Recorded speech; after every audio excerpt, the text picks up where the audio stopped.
Right now at noon, the latest round in the battle over tribal sovereignty takes place in an Oklahoma court. And it is cold and it's going to be a bit breezy out there. However, a warm front tonight will make changes for us as we head into Thursday. A look at your forecast is coming up. Plus, a dramatic moment caught on camera as a train cars through a semi-truck trailer in Jasper County. The 4 states' most watched news starts now. 2 people in Webb City have been shot after an early morning incident. This is KOAM News at noon. I'm Elise Snowy. The incident began today at about 5:30 a.m. when 2 people drove themselves to the Airport Drive neighborhood market and called 911 after sustaining gunshot wounds at a nearby residence on the 1300 block of West Austin in Webb City. Authorities arrived to that residence at around 5:45 a.m. and were on scene for nearly 3 hours before 3 people came out of the residence in a contain and call situation at 8:30 a.m. All 3 people were detained. Now, 1 male victim was grazed by gunfire and a female victim suffered a gunshot wound. Both victims were transported to an area hospital. Their current status is unknown. Now let's check in with Chris Warner for a look at the forecast. Yeah, we've got a bit of a cold and breezy day out there. A live look from our gosh, I did it this morning too. The MoDOT camera. This is their camera. 20th and range line. We were looking good. The skies are clear, plentiful sunshine.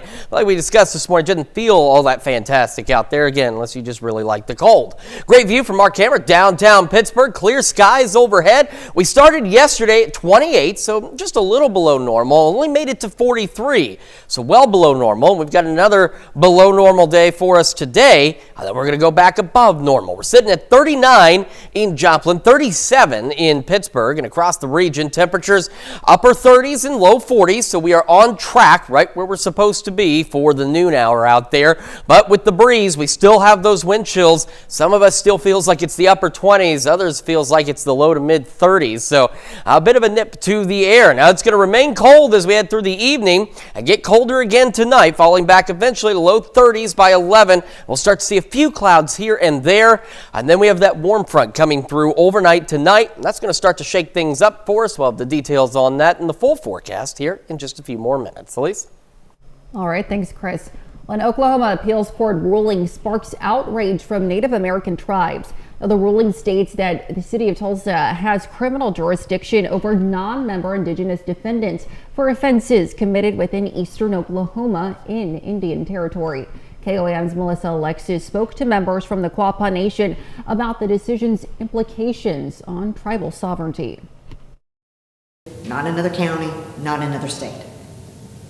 Our jurisdiction is protected through tribal sovereignty. That's what's so offensive. Offensive. That's how Weena Supernaw, the Quapaw Nation's Business Committee Chair, describes the recent decision by the Oklahoma Court of Criminal Appeals. A decision, Supernaw says, infringes on tribal sovereignty. When tribal sovereignty is infringed upon, it's not in a single sledgehammer.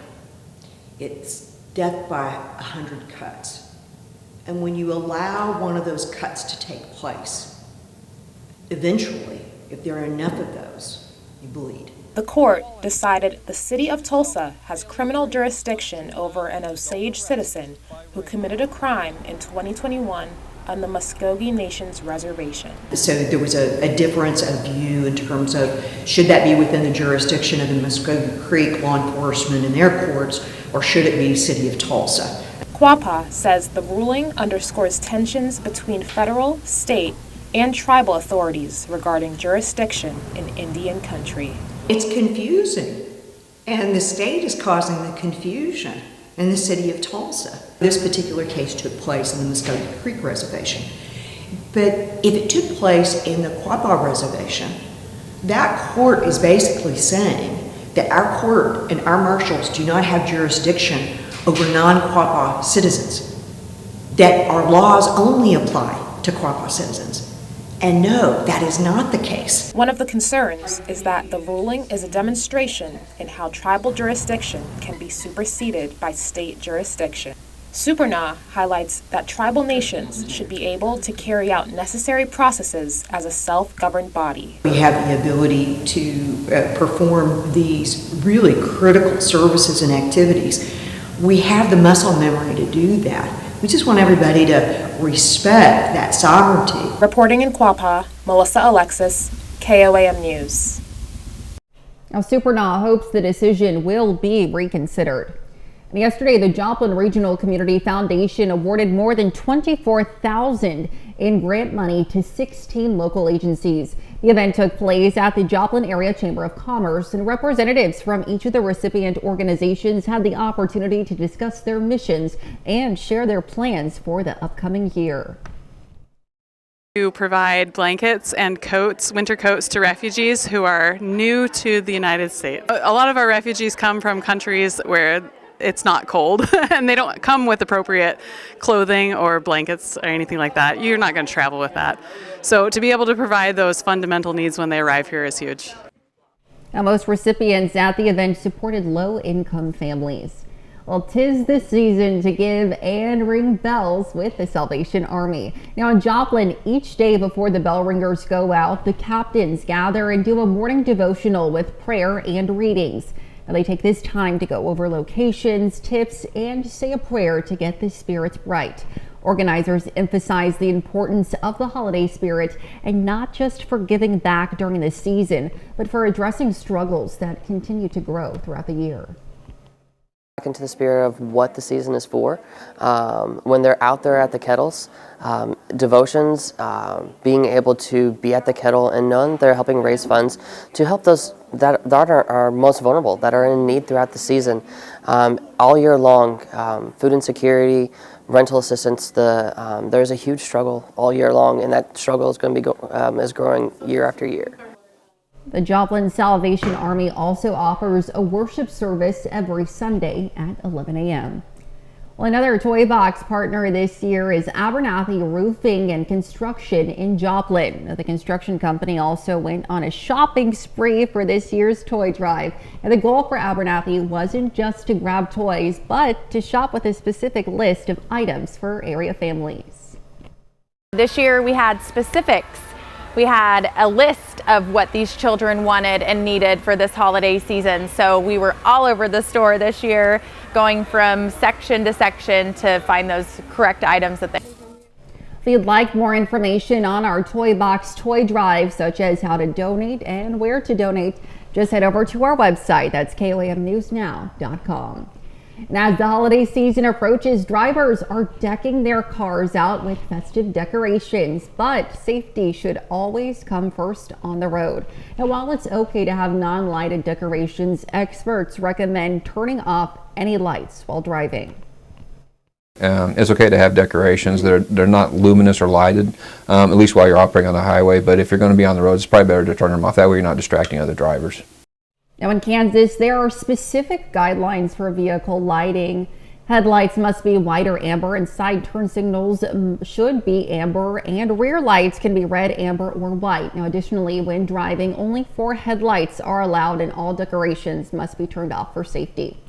Well, coming up, an update on the suspect now in custody for the murder of United Health CEO Brian Thompson. And later, we're making Cumberland pie in the Mr. Food Test Kitchen. We'll take a look at this video from yesterday afternoon. A camera captures the moment when a train slices through a tractor-trailer truck.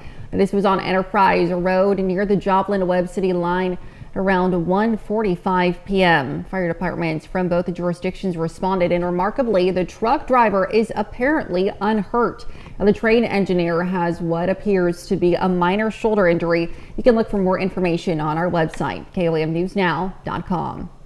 Well, we're learning more about the suspect in the shooting death of United Healthcare CEO Brian Thompson.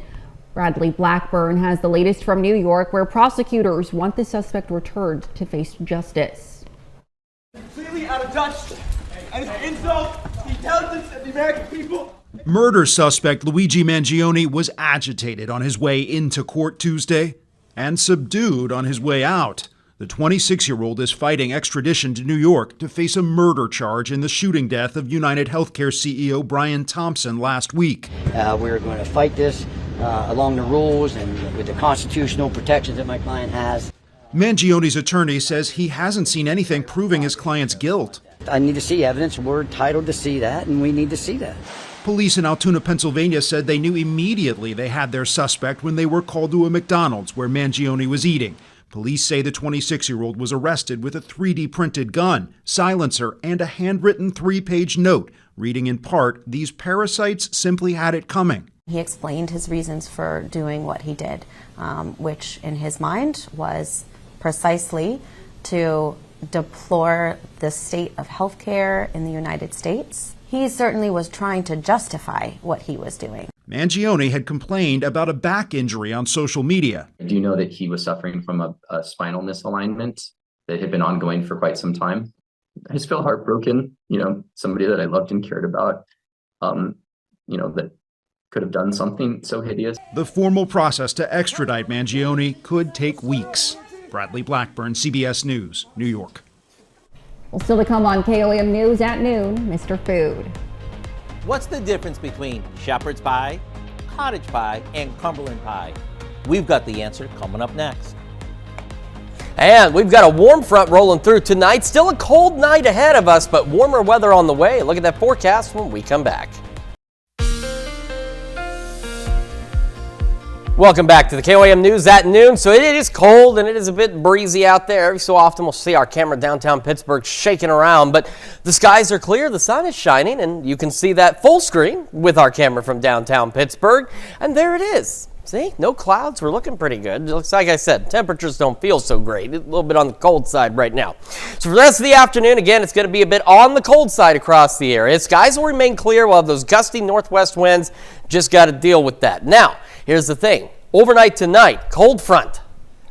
That's the third time I've done that too. Warm front comes up from the south. Now overnight, the only way you're going to know the warm front has passed is the winds will shift out of the south. It's still going to be cold tonight. Look at our 5 a.m. temperatures, and it's going to be breezy, which means wind chills tomorrow morning are going to be less than pleasant to deal with. So prepare for that, but also prepare for the warmer air that's going to roll in by the afternoon. So partly cloudy skies first half of our Thursday, then clouds will begin to increase in the second half. Gusty south winds continue, and take a look at these temperatures by noon tomorrow. Low mid 50s for most of us across the area. We all should reach the 50s for highs. Clouds continue to increase through Thursday. We'll go mostly cloudy, if not straight up cloudy, Thursday night into Friday. Now by Friday, 5 a.m., temperatures we're at right now is where we're going to be starting the day on Friday. We've got 30s and low 40s out there at 5 a.m. Then we'll have an opportunity initially through the day for isolated to widely scattered showers, maybe a rumble of thunder out there, but those chances will actually increase a little later in the day. So here we are too, again, isolated, widely scattered. By the evening, still kind of the same thing, but as we go into the overnight hours, here we are at 11, we got a few more of those showers out there. Then we start to see some thunderstorms very early Saturday morning, and those could continue towards sunrise in the first portion of our Saturday. No severe weather is expected, but if you hear some thunder, do not be surprised. We should also, even though Yates Center, you're going to be pretty cold, maybe a cold rain, but we're expecting all of this to fall in the form of rain. Today, the majority of us, again, should still make the low 40s. Some of our, especially our northeastern communities, may only make the upper 30s. We'll have the northwest wind gusting to 25. Into the evening, a few clouds here and there. Otherwise, again, cold, 20s. And by, after midnight, once that front pushes through, winds will shift out of the south, still gusting. They'll still be gusting tomorrow, upwards of 30. We'll have partly cloudy skies for the first portion of the day. Again, clouds increase a little later, and we'll go mid-50s out there. We're still on this roller coaster ride. This is the 5th straight week, and next week looks to be maybe the 6th week of all of this. We're going to go 50s Thursday, Friday, Saturday, upper 50s, low 60s on Sunday. Maybe a few showers, Monday, upper 50s, maybe some low 60s. Same on Tuesday. Wednesday, on the other hand, is going to be very warm. Shower chances, mid-60s. Could get close to record highs by next Wednesday. However, look at that. That is a 35-degree drop in temperatures from Wednesday's highs to Wednesday's lows, and that's another cold front. It's going to come in, shake things up for us, make us a little cooler, but still technically above normal as we go into the upper 40s, low 50s in the second half of next week. But again, it's just still that up and down and up and down. Next week, 6 weeks of this business. That 65 degrees is unbelievable. For December, it certainly is. Crazy. All right. Thanks, Chris. We'll stick around. We're making Cumberland pie in the Mr. Food Test kitchen. We'll be right back. Today's Mr. Food recipe is an easy weeknight comfort meal. Howard is making Cumberland pie in the Mr. Food Test Kitchen. This time of year, as the weather gets colder, it seems like we're all craving comfort food. And the dish we're making today is a spinoff of two of our longtime feel-good favorites, shepherd's pie and cottage pie. After sauteing some thinly sliced carrots and onions, we brown a couple of pounds of ground beef and cook it until no pink remains. After we drain off the drippings, we stir in a jar of beef gravy, along with a few seasonings. Once it's hot, we pour it into a baking dish and top it off with some mashed potatoes that we mixed with a little cheddar cheese. What sets Cumberland pie apart from cottage and shepherd's pie is that we top it with some freshly made breadcrumbs that we mix with a bit more cheese and some melted butter before baking it. Talk about comfort at its best. Between the bubbling hot filling, the fluffy mashed potatoes, and the golden cheesy breadcrumb topping, this is hard to resist. And so you don't have to. All you have to do is go online, because the recipe for our Cumberland pie is waiting for you. I'm Howard in the Mr. Food Test Kitchen, where today we found a unique and comforting way for you to say, "Ooh, it's so good." You can find this recipe on KOAMNewsNow.com. Now here's a look at the 4-state market prices. All right, it is again cold today. It's going to be warmer tomorrow, but cold tonight, still breezy as we've got that warm front lifting through. A few showers, maybe some late evening thunderstorms, no severe weather Friday. Rain chances through Monday, very mild, mid-60s Wednesday, and then another cold front comes in and puts us back almost to normal, back in the upper 40s and low 50s. Almost to normal. I Almost. know, can you imagine that? All right, thanks, Chris and Doherty. First later on. Lots coming up at 5. For starters, in a world where dating apps have become the go-to tool for meeting new people, some singles are trading their phones for running shoes, turning fitness into a fresh way to find love, kind of an old, fresh way. Plus, Pittsburgh School District has made some changes to their student cell phone usage policy. We're going to have details and tips on furnace maintenance during the winter weather. Some safety advice. Hope you join us for those stories. A lot more. It's coming up on KOAM News at 5. And that's the news for now. Thank you for joining us on KOAM News at noon. We'll see you right back here at 5. Until then, have a great rest of your day.